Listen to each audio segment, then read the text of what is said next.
Coucou tout le monde! Pour cette 15e journée, je vous propose la réalisation d'une carte avec un très vieux tampon. J'arrive même pas à me souvenir de quand je l'ai acheté ce tampon tellement il est vieux. Et je vais utiliser aussi deux planches de tampons de chez Crazy Little Craft et je vous mettrai au fur et à mesure bien sûr les références que j'ai encore d'ailleurs parce qu'en l'occurrence pour ce vieux tampon, je ne sais plus du tout d'où il vient.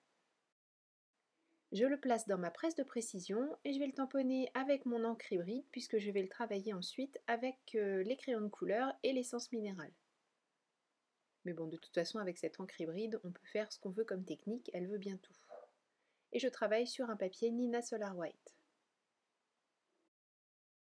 J'ai également réalisé un masque de ce tampon et je le mets en place sur ce que je viens de faire. De la planche préparée Noël, je vais utiliser les deux plus petites ampoules que je vais tamponner aléatoirement tout au long de la carte, tout autour du personnage. Pour ces ampoules également, j'ai utilisé des masques, ceux qui sont fournis dans la planche de tampon et d'autres que j'ai découpés par ailleurs. Ce qui me permet maintenant de faire mon fond. J'ai utilisé une encre Distress Oxide de Chipped Sapphire que je passe abondamment sur le fond de la carte. Quand je dis abondamment, c'est que je veux faire un fond vraiment très très bleu foncé. Donc je n'hésite pas à bien insister pour avoir quelque chose de très marqué.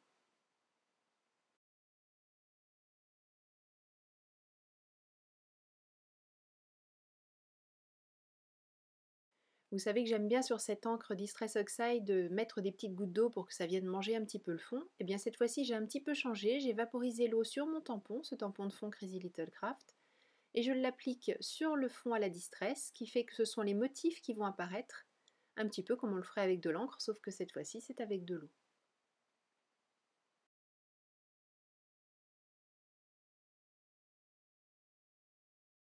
Avec un autre tampon de fond Crazy Little Craft, cette fois-ci je vais réaliser des sortes de petites bulles de neige, des flocons ronds, et je vais les tamponner avec mon encre Yeti Lone Fawn.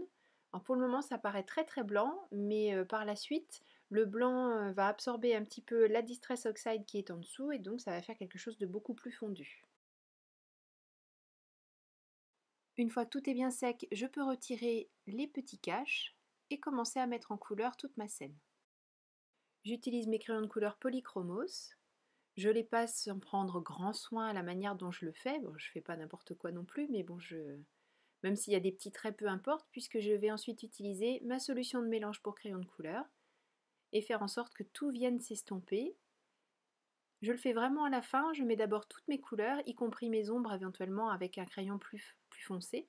Et ensuite seulement je viendrai estomper tout ça, en faisant attention toutefois à commencer par les zones les plus claires et ensuite faire le foncé, parce que si je fais tout en même temps, forcément je vais emmener le foncé sur le clair et on n'aura plus du tout de différence, ça n'aura aucun intérêt.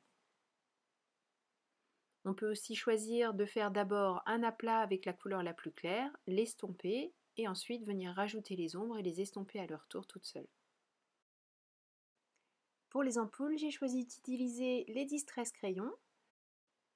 Par contre, ne faites pas comme moi, estompez au fur et à mesure puisque le Distress crayon ça sèche, ça durcit en fait, donc plus c'est sec, moins on arrive à l'affadir, à l'estomper au doigt comme je vais le faire par la suite, ce qui fait que je serai obligée d'en remettre à certains endroits pour pouvoir faire en sorte de l'estomper.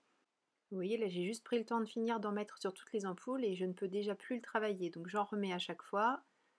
Et j'estompe en débordant largement des ampoules, oui, tout simplement pour donner l'impression que le halo de lumière va au-delà de l'ampoule comme, j'allais dire, dans la réalité. Vous voyez ce que je veux dire, qu'on ait une brillance autour de l'ampoule dans la nuit qui est derrière le petit renne. Bon, ces ampoules, bien sûr, elles ne flottent pas. Avec un feutre assez large, c'est un 0,8, d'abord je redessine tous les culots des ampoules. Et ensuite, je vais venir faire un petit fil tout autour de tout ça, façon doodling un petit peu, en faisant des petites circonvolutions dans tous les sens, comme si le fil était complètement fou et s'enroulait un petit peu partout autour de mon renne. Avec mon stylo gel blanc, je fais les petits points qui sont sur son pelage. Et il ne me reste plus qu'à mettre cette carte sur une base. J'ai choisi un papier noir pour faire un rappel de l'encre utilisée pour le tamponnage. J'aurais pu aussi rajouter du stylo paillettes sur les petites ampoules, ça aurait pu être sympa, d'ailleurs je vais peut-être le faire puisqu'elle n'est pas encore partie cette carte.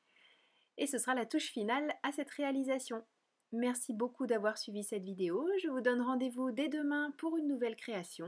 D'ici là, prenez bien soin de vous, passez un bon week-end, créez et partagez. Et à très bientôt, à demain, gros bisous, bye bye.